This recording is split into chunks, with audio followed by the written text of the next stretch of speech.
Pernah tak kita rasa memberi itu satu beban atau kita hanya memberi bila ada lebihan?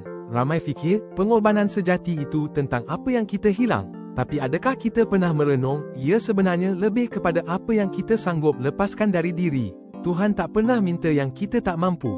Dia hanya inginkan sesuatu yang sangat bermakna, datang dari lubuk hati kita.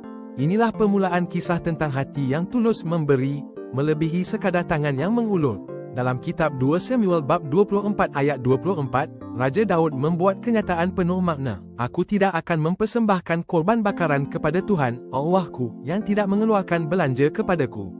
Ayat ini mengajar prinsip spiritual yang dalam. Pengorbanan sejati bukan tentang nilai material, tetapi tentang kesediaan kita memberi dari hati, rela melepaskan sesuatu yang berharga. Ia bukan sekadar harga wang, tetapi harga dari pengorbanan diri yang tulus.